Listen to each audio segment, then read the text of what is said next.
Township ವಿಚಾರ ಪ್ರತಿಭಟನೆ ಎಚ್ಚರಿಕೆ ಕೊಟ್ಟ ಕರ್ವೆ ಸಿಂಹ ಸೈನ್ಯ. ಬೆಡದಿ ಟೌನ್ಶಿಪ್ ವಿಚಾರವಾಗಿ ಕರ್ವೆ ಸಿಂಹ ಸೈನ್ಯ ಪ್ರತಿಭಟನೆಯ ಎಚ್ಚರಿಕೆಯನ್ನ ಕೊಟ್ಟಿದೆ. 10,000 ಪೊರ್ಕೆ ಮತ್ತು ಒನಕೆ ಪ್ರತಿಭಟನೆಗೆ ಕರ್ವೆ ಸಿಂಹ ಸೈನ್ಯ ಮುಂದಾಗಿದೆ.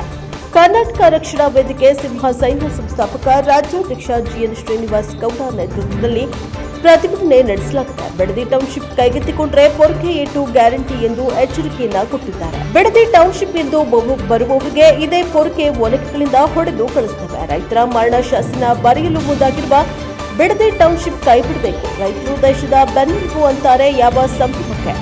ರೈತರ ಹೊಟ್ಟೆ ಮೇಲೆ ಹೊಡೆಯುವ ಕೆಲಸ ರಾಜ್ಯ ಸರ್ಕಾರ ಮಾಡ್ತಾ ಇದೆ. ಎಕರೆಗೆ 2 ಕೋಟಿ ಆಫರ್ ಮಾಡಿದ್ದಾರೆ. ದುಡ್ಡು ಇದ್ರೆ ನಿಮ್ಮ ಮನೆಯಲ್ಲೇ ಇಟ್ಟುಕೊಳ್ಳಿ. ಟೌನ್ಶಿಪ್ ಮಾಡೋದೇ ಆದ್ರೆ ಉತ್ತರ ಕರ್ನಾಟಕ ಕಡೆ ಮಾಡಿ. ಅಲ್ಲಿನ ಜನರಿಗೆ ರೈತರಿಗೆ ಸಹಕಾರ ಆಗುತ್ತೆ ಎಂದು ಆಕ್ರೋಶವನ್ನು ವ್ಯಕ್ತಪಡಿಸಿದರು. Bureau report Prajaprabha TV KR Pura. Bureau report NKS ಟಿವಿ4 ಕೆಆರ್ಪುರ. ಹಾಗೂ ನಮ್ಮ ಬಿಡದಿ ಟೌನ್ಶಿಪ್ಗೆ ಯಾವ ಜಾಗಗಳನ್ನ ಈಗಾಗಲೇ ಪರಿಶೀಲನೆಯನ್ನ ಮಾಡಿದ್ದಾರೆ, ಯಾವ ಜಾಗಗಳನ್ನ ಗುರುತಿಸಿದ್ದಾರೆ, ಅವ್ರಿಗೆಲ್ರಿಗೂ ಕೂಡ ಹೇಳ್ತಾ ಇದ್ದೇನೆ, ಎಲ್ರಿಗೂ ಕೂಡ ಧೈರ್ಯವಾಗಿ ನಿಂತ್ಕೊಳ್ಳಿ. ಕರ್ನಾಟಕ ರಕ್ಷಣಾ ವೇದಿಕೆ ಸಿಂಹ ಸೈನ್ಯ ನಿಮ್ಮ ಜೊತೆಗಿದೆ. ನಿಮ್ಗೆ ಎಲ್ರಿಗೂ ಕೂಡ ನಾನು ಇವತ್ತು ಘೋಷಣೆ ಮಾಡ್ತಾ ಇದ್ದೇನೆ, 10,000 ಪೊರಕೆಗಳನ್ನ ನಿಮ್ಗೆ ಬಹುಮಾನವನ್ನ ಕೊಡ್ತಾ ಇದ್ದೀನಿ ಹೊಡೆಯಕ್ಕೆ. ರಾಜ್ಯ ಸರ್ಕಾರದಲ್ಲಿ ಯಾವನಾದ್ರೂ ನಿಮ್ಮ ಭೂಮಿಯನ್ನ ಕಬಳಿಸ್ಲಿಕ್ಕೆ ಬಂದ್ರೆ 10,000 ಪೊರಕೆಗಳು, ಅದರ ಜೊತೆಯಲ್ಲಿ ಕರ್ವೆ ಸಿಂಹ ಸೈನ್ಯದ ಮಹಿಳೆಯರೆಲ್ಲರೂ ಕೂಡ ನಿಮ್ ಜೊತೆ ಬರ್ತಾರೆ. ನಾವು ಕೂಡ ಬರ್ತಾ ಇದ್ದೇವೆ. ನಾವು ಒನಕೆಗಳನ್ನ ತಗೊಂಡ್ ಬರ್ತಾ ಇದೀವಿ. 10,000 ಒನಕೆಗಳು, 10,000 ಪೊರಕೆಗಳನ್ನ ನಿಮಗೆ ಕೊಡ್ತಾ ಇದ್ದೀವಿ. ನಿಮ್ಮ ಜೊತೆ ನಾವಿದ್ದೀವಿ. ಯಾವನಿಗೂ ಎದುರಾದಂತ ಕೆಲಸ ಇಲ್ಲ. ನಿಮ್ಮ ಜಾಗ ನಿಮ್ಮ ಹಕ್ಕು, ನಿಮ್ಮ ಭೂಮಿ ನಿಮ್ಮ ಹಕ್ಕು. ನಿಮ್ಮ ಭೂಮಿ ನಿಮ್ಮ ಮಕ್ಕಳಿಗೆ ಸಲ್ಲಬೇಕು.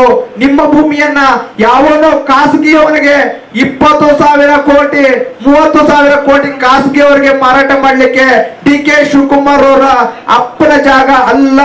ನಮ್ಮ ಕರ್ನಾಟಕದ ರೈತರ ಭೂಮಿ ರೈತರಿಗೆ ದಕ್ಕಬೇಕು, ರೈತ ಕುಟುಂಬಗಳಿಗೆ ದಕ್ಕಬೇಕು. ಅವರ ಆ ಒಂದು ಪರಿಸರವನ್ನ ಹಾಳು ಮಾಡಬಾರದು. ಮತ್ತೆ ಆ ಕುಟುಂಬಗಳ ಕಣ್ಣೀರನ್ನ ನೀವು ಹೊರಿಸುವಂತ ಕೆಲಸ ಮಾಡಬೇಕು. ಅವರಿಗೆ ಒಂದು ರೀತಿಯಲ್ಲಿ ಮಾನಸಿಕ ಹಿಂಸೆ ಕಿರುಕುಳವನ್ನ ಕೊಟ್ಟು ಅವರು ನಾಳೆ ಅಲ್ಲಾಗುವಂತ ಟೌನ್ಶಿಪ್ ಅಲ್ಲಿ ಅವರು ವಾಚ್ಮ್ಯಾನ್ ಇಲ್ಲ ಅಲ್ಲೇನಾದ್ರೂ ಬಾತ್ರೂಮ್ ಕ್ಲೀನ್ ಮಾಡೋದು, ಅಲ್ಲೇನಾದ್ರೂ ಕೂಲಿ ಕೆಲಸ ಮಾಡುವಂತ ಕೆಲಸ ಬರಬಾರದು. ಯಾಕೆ ಮಾತು ಹೇಳ್ತಾ ಇದ್ದೇನೆ ಅಂದ್ರೆ, ಇವತ್ತು ನಮ್ಮ ಬೆಂಗಳೂರು ಕೆಂಪೇಗೌಡ ಅಂತಾರಾಷ್ಟ್ರೀಯ ವಿಮಾನ ನಿಲ್ದಾಣದ ಭೂಮಿಗಳನ್ನ ಅವತ್ತು ಬರೀ 5 ಲಕ್ಷ 6 ಲಕ್ಷಕ್ಕೆ ಕಳ್ಕೊಂಡಂತ ರೈತರು ಇವತ್ತು ಅದೇ ಏರ್ಪೋರ್ಟ್ ಅಲ್ಲಿ ಬಾತ್ರೂಮ್ ತೊಳೆಯುವಂತ ಕೆಲಸಗಳು ಮಾಡ್ತಿದ್ದಾರೆ, ಅಲ್ಲಿ ಕಾರ್ ಪಾರ್ಕಿಂಗ್ ಅಲ್ಲಿ ಕೆಲಸ ಮಾಡ್ತಿದ್ದಾರೆ, ಅಲ್ಲಿ ಹೊರಿಸುವಂತ ಕೆಲಸ ಮಾಡ್ತಿದ್ದಾರೆ. ಇದನ್ನ ನಾವು ಮತ್ತೆ ನಮ್ಮ ಕನ್ನಡಿಗರಾಗಿ, ನಾವು ಹೋರಾಟಗಾರರಾಗಿ ನಾವು ಇದು ಯಾವುದೇ ಕಾರಣಕ್ಕೂ ಕೂಡ ಕೈ ಬಿಡಬಾರದು. ಯಾಕೆಂದ್ರೆ ನಮ್ಮ ರೈತರಿಗೆ ಅನ್ಯಾಯ ಆಗ್ತದೆ. ಆದ್ರೆ ಡಿ.ಕೆ. ಶಿವಕುಮಾರ್ ಅವರು ಬಟಾಣಿಗಳೇನ್ ತಿನ್ನಲ್ಲ. ಬಟಾಣಿ ಏನೋ ಡೈಮಂಡ್ಗಳಾಗ್ಲಿ ಇಲ್ಲ ಕಾಸಾಗ್ಲಿ ದುಡ್ಡಾಗ್ಲಿ ಬಂಗಾರ ಆಗ್ಲಿ ತಿನ್ನಲ್ಲ. ನೀವು ಕೂಡ ಅನ್ನ ತಿನ್ನಬೇಕು. ಅನ್ನ ಬೆಳೆಯುವಂತ ರೈತನನ್ನ ನೀವು ರಕ್ಷಣೆ ಮಾಡಬೇಕು ಅಂತ ನಾನು ಹೇಳ್ತಾ ಇದ್ದೇನೆ. ನೀವು ಭೂಮಿ ಯಾವುದೇ ಕಾರಣಕ್ಕೂ ಕೂಡ ಬೆಂಗಳೂರು ವ್ಯಾಪ್ತಿಯಲ್ಲಿ ಸುತ್ತಮುತ್ತ 100 ಕಿಲೋಮೀಟರ್ ಸುತ್ತಮುತ್ತ ರೈತರಿಗೆ ಅನ್ಯಾಯ ಮಾಡಬೇಡಿ. ನಾನು ಮನವಿ ಕೂಡ ಮಾಡ್ತಾ ಇದ್ದೇನೆ, ಎಚ್ಚರಿಕೆಯನ್ನು ಕೂಡ ಕೊಡ್ತಾ ಇದ್ದೇನೆ. ಹಾಗಾಗಿ ಇದು ಸಾಮಾನ್ಯ ವಿಚಾರ ಅಲ್ಲ. ಎಲ್ಲರೂ ಕೂಡ ಇಡೀ ಕರ್ನಾಟಕದಾದ್ಯಂತ ಈ ಒಂದು ಹೋರಾಟಕ್ಕೆ ಬೆಂಬಲ ಕೊಡಲೇಬೇಕು. ಯಾವುದೇ ಹೋರಾಟಗಾರ ಬರಲಿ, ರೈತ ಪರವಾಗಿ ಬಂದಾಗ ಎಲ್ಲರೂ ಒಗ್ಗಟ್ಟಾಗಿ ಎಲ್ಲರೂ ಒಂದಾಗಿ ಹೋರಾಟ ಮಾಡಬೇಕು ಅಂತ ಈ ಮೂಲಕ ಕಳಕಳಿ ನಾನು ಶಿರಸ ನಿಮ್ ಕೈ ಮುಗಿದು ಕಾಲಿಗೆ ಬಿದ್ದು ಕೇಳ್ಕೊತಾ ಇದ್ದೇನೆ. ಈ ಬಿಡದಿ ಟೌನ್ಶಿಪ್ ವಿಚಾರವಾಗಿ ನಮ್ಮ ಸರ್ಕಾರದ ನಡೆಯನ್ನ ವಿರೋಧಿಸಿ ಸರ್ಕಾರ ಇವತ್ತು ಏನು ಬಿಡದಿ ಟೌನ್ಶಿಪ್ ಮಾಡೇ ಮಾಡ್ತೀವಿ ಅಂತೇಳಿ ಮಾನ್ಯ ಡಿ.ಕೆ. ಶಿವಕುಮಾರ್ ಅವರು ಹೇಳ್ತಾ ಇರೋದನ್ನ ಖಂಡಿಸಿ ನಾವು ಈಗಾಗಲೇ ಎಚ್ಚರಿಕೆಯನ್ನು ಕೂಡ ಕೊಟ್ಟಿದ್ದೀವಿ. ಈಗಾಗಲೇ ನಾವು ಹೇಳಿದ್ದೀವಿ, ಇದೇನಾದ್ರೂ ಬಿಡದಿ ಟೌನ್ಶಿಪ್ ವಿಚಾರ ಏನಾದ್ರೂ ಕೈ ಬಿಡದೆ ಹೋದ್ರೆ ನಾವು 10,000 ಪೊರಕೆಗಳನ್ನ ನಮ್ಮ ಕರ್ವೆ ಸಿಂಹ ಸೈನ್ಯ ಸಂಘಟನೆ ವತಿಯಿಂದ ಆ ಎಲ್ಲ ರೈತರ ಕೈಗೂ ಕೊಟ್ಟು ನಾವು ಕೂಡ ಅವ್ರ ಜೊತೆಯಲ್ಲಿ ನಿಂತು ಮುಂದೆ ಏನಾದ್ರೂ ಟೌನ್ಶಿಪ್ ಮಾಡಕ್ ಬಂದ್ರೆ ಪೊರಕೆಯನ್ನು ಕೂಡ ಹೊಡಿತೀವಿ. ಮತ್ತೆ 10,000 ಏನು ನಮ್ಮ ಒನಕೆಗಳನ್ನ ನಮ್ಮ ಮಹಿಳೆಯರ ಮುಖಾಂತರ ಹಿಂದೆಂದೂ ಕೂಡ ಇಂಥ ಹೋರಾಟ ರಾಜ್ಯದಲ್ಲಿ ನೋಡಿರೋದಿಲ್ಲ, ಮುಂದೆ ನೋಡೋದು ಇಲ್ಲ. ಆ ಮಟ್ಟಕ್ಕೆ ಹೋರಾಟ ಮಾಡ್ತೀವಿ. ಮಾನ್ಯ ಡಿ.ಕೆ. ಶಿವಕುಮಾರ್ ಅವರಿಗೆ ನಾನು ಒಂದು ಮಾತನ್ನ ಹೇಳಲಿಕ್ಕೆ ಇಷ್ಟಪಡ್ತೇನೆ. ಮಾನ್ಯ ಡಿ.ಕೆ. ಶಿವಕುಮಾರ್ ಅವರೇ, ನಿಮ್ಮ ಆಸೆಯಂತೆ, ನಿಮ್ಮ ಮನದಾಸೆಯಂತೆ ನಿಮ್ಗೆ ಇವತ್ತು ಮುಖ್ಯಮಂತ್ರಿ ಪದವಿ ಸಿಕ್ಕಿದೆ. ನಿಮ್ಗೆ ಇವತ್ತು ಕೇವಲ 2 ವರ್ಷ. ಇದೊಂದು ಲಾಟ್ರಿ ಅಂತ ಕೂಡ ನಾನು ಹೇಳಲಿಕ್ಕೆ ಬಯಸ್ತೇನೆ. ನೀವು ಇವತ್ತು ಜನಪರವಾದಂತ ಕೆಲಸ ಮಾಡಬೇಕು. ನೀವು ಜನಪರವಾದಂತ ಕೆಲಸ ಮಾಡ್ಲಿಕ್ಕೆ ಸಾಧ್ಯವೇ ಇಲ್ಲ. ಯಾಕೆಂದ್ರೆ ನಿಮ್ ಕೈಯಲ್ಲಿ 3 ವರ್ಷದಿಂದ ಒಂದು ಗುಂಡಿ ಮುಚ್ಚಲಿಕ್ಕೆ ನಿಮ್ಗೆ ಯೋಗ್ಯತೆ ಇಲ್ಲ. ಇವತ್ತವರೆಗೂ ಬರೀ ನಿಮ್ಗೆ 5 ಭಾಗ್ಯಗಳು, ಆ ಭಾಗ್ಯ ಈ ಭಾಗ್ಯ ಅಂತ ಕೊಟ್ಟು ನಮ್ಮನ್ನು ಎತ್ತೂ ಇಲ್ದಿರ ಮಾಡ್ಬಿಟ್ಟಿದ್ದಾರೆ ರಾಜ್ಯದ ಜನರನ್ನ.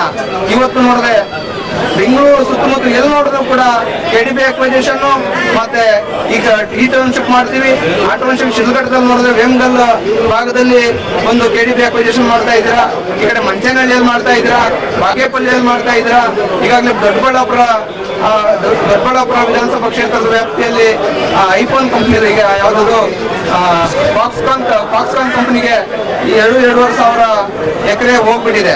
ಈಗ ಎಲ್ಲಿ ಹೋಗ್ಬೇಕು ರೈತರು? ನೀವು ಕೊಡೋ ಭಿಕ್ಷೆ ಕೇವಲ 1 ಕೋಟಿ 2 ಕೋಟಿ ಕೊಟ್ರೆ ಏನೋ 2 ಕೋಟಿ ಕೊಡ್ತೀನಿ, 2 ಕೋಟಿ ಕೊಡ್ತೀನಿ, ಯಾವನು ಬೇಕು 2 ಕೋಟಿ? 2 ಕೋಟಿಯಿಂದ ಏನ್ ಮಾಡ್ಲಿಕ್ಕಾಗುತ್ತೆ? 5 ಗುಂಟೆ 10 ಗುಂಟೆ ಇರುವಂತ ಜಮೀನು ಉಳ್ಳಂತವನು, ಅವನ ಮನೆ ಇರುತ್ತೆ, ಅವನ ಸಂಬಂಧಗಳಿರ್ತವೆ, ಆ ಮನೆ ಒಂದು ಪೂರ್ವಿಕರ ನೆನಪಿರುತ್ತೆ, ಅವೆಲ್ಲ ಬಿಟ್ಟು ಇವತ್ತು ಎಲ್ಲೋ ಹೋಗ್ಬಿಡಿ ದುಡ್ಡು ಕೊಡೋದು ಬಿಡ್ತೀನಿ ಅಂದ್ರೆ ನೀವೇನ್ ಜನಗಳಿಗೆ ಆಸೆ ತೋರಿಸ್ತಾ ಇದ್ದೀರಾ? ನೀವು ದುಡ್ಡು ನಾನು ನೇರವಾಗಿ ನಿಮ್ಗೊಂದು ಮಾತು ಹೇಳಲಿಕ್ಕೆ ಇಷ್ಟಪಡ್ತೇನೆ. ನಿಮ್ಮ ಆಸ್ತಿ ಇದ್ರೆ, ನಿಮ್ಮ ಕಾರ್ಯಕರ್ತರ ಆಸ್ತಿ ಇದ್ರೆ ನೀವು ಕೊಟ್ಬೇಡಿ, ದಾನ ಕೊಡಿ. ನೀವು 1 ಕೋಟಿನೂ ತಗೋಬೇಡಿ, 1 ರೂಪಾಯಿನೂ ತಗೋಬೇಡಿ, ದಾನ ಕೊಟ್ಬೇಡಿ. ರೈತರ ತಂಟೆಗೆ ಬಂದ್ರೆ ಕರವೇ ಸಿಂಹ ಸೈನ್ಯ ಸಂಘಟನೆ ಸುಮ್ಮನೆ ಇರೋದಿಲ್ಲ. ನೇರವಾದಂತ ಎಚ್ಚರಿಕೆ. ನೀವು ಅಂದ್ಕೊಂಡಿರ್ಬೋದು ಯಾರು ಇಲ್ಲಿ ಉಟ್ಕೊಂಡಿದ್ದಾನೆ, ಏನ್ ಮಾಡ್ಲಿಕ್ಕೆ ಸಾಧ್ಯ ಅಂತ. ಈ ಹೋರಾಟದಲ್ಲಿನೇ ನಾವೇನು ಅಂತ ತೋರಿಸ್ಬೇಕಾಗತ್ತೆ. ಎಲ್ಲ ರೈತರಿಗೂ ನಾನು ಮನವಿ ಮಾಡ್ತಾ ಇದ್ದೇನೆ, ದಯಮಾಡಿ ನೀವು ಯಾರು ಕೂಡ ಹಣದ ಆಸೆಗೆ ನುಂಗಬೇಡಿ, ಹಣದ ಆಸೆಗೆ ಬಗ್ಗಬೇಡಿ, ಯಾವನಿಗೂ ಎದುರಬೇಡಿ. ನಿಮ್ಮ ಜೊತೆ ಇಡೀ ರಾಜ್ಯದ ಪ್ರಾಮಾಣಿಕ ಜನರು ಇದ್ದಾರೆ, ಅದ್ರ ಜೊತೆ ಕರವೇ ಸಿಂಹ ಸೈನ್ಯ ಇದೆ. ನೀವೊಂದು ಕರೆ ಕೊಟ್ಟು ನೀವೇನಾದ್ರೂ ಮುಂದಾಗಿದ್ದಾದಲ್ಲಿ ನಾವೆಲ್ಲರೂ ಕೂಡ 10,000 ಪರಕೆ 10,000 ನಿಮ್ಗೆ ಮಡಿಕೆಗಳನ್ನ ನಿಮ್ಗೆ ಕೊಡ್ತೇನೆ. ನೀವು ಹೊಡೆಸಿ ಏನಾದ್ರೂ ನಾವು ಜೊತೆಯಲ್ಲಿ ಇರ್ತೀವಿ ಅಂತ ಮೂಲಕ ಹೇಳಲಿಕ್ಕೆ ಇಷ್ಟಪಡ್ತೇನೆ. ಈ ಸರ್ಕಾರ ಆ ಸರ್ಕಾರ ಯಾರು ಕೂಡ ಜನರಿಗೆ ಒಳ್ಳೇದು ಮಾಡಿರೋಂಥದ್ದೇನಿಲ್ಲ. ಇವತ್ತು ನಿಮ್ಮ ಅಧಿಕಾರ ಗಿಟ್ಟಿಸ್ಕೊಳ್ಳಿಕ್ಕೆ ನೀವಿವತ್ತು ವಿರೋಧ ಪಕ್ಷ ಮಾಡ್ತಾ ಇದ್ದೀರಿ.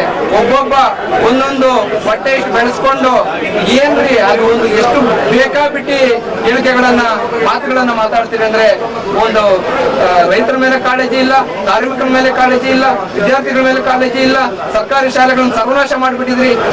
ಈ ರೀತಿ ಅನೇಕ ವಿಚಾರಗಳನ್ನು ಇವತ್ತು ಮನಸ್ಸಲ್ಲಿ ಇಟ್ಕೊಂಡು ಈ ಒಂದು ಬದಲಾವಣೆ ಕರ್ನಾಟಕಕ್ಕೆ ಬೇಕು ಅಂತ ಹೇಳಿ ಎಲ್ಲರ ಕರ್ನಾಟಕ ರಾಜ್ಯದ ಕನ್ನಡಿಗರು ಎಲ್ಲರೂ ಮನವಿ ಮಾಡಿದ್ರಿಂದ ಇವತ್ತು ದೊಡ್ಡ ಮಟ್ಟದಲ್ಲಿ ಸೇರ್ಪಡೆಯಾಗಿದೆ. ನಿರಂತರವಾಗಿ ಪ್ರತಿ ಕ್ಷೇತ್ರ, ಪ್ರತಿ ಗ್ರಾಮ, ಪ್ರತಿ ಹೋಬಳಿ ಮಟ್ಟದಲ್ಲಿ ಈ ರಾಜ್ಯ ವ್ಯಾಪ್ತಿಯಲ್ಲಿ ಕರವೇ ಸಿಂಹ ಸೈನ್ಯ ಸಂಘಟನೆ ತಯಾರಾಗಿದೆ. ಕರವೇ ಸಿಂಹ ಸೈನ್ಯ ಸಂಘಟನೆ ಎಲ್ಲರೂ ಕೂಡ ಸಿಂಹಗಳಂತೆ ಮುಂದೆ ನುಗ್ಗಬೇಕು. ಯಾರಿಗೂ ಹೆದರಬೇಡಿ, ನಾನು ನಿಮ್ ಜೊತೆ ಇದ್ದೀನಿ ಅಂತ ಭರವಸೆಯನ್ನು ಕೊಡ್ತಾ ಸರ್ಕಾರಕ್ಕೆ ಧಿಕ್ಕಾರವನ್ನು ಕೂಗ್ತಾ ಇದ್ದೇನೆ. ಬೇಕೇ ಬೇಕು.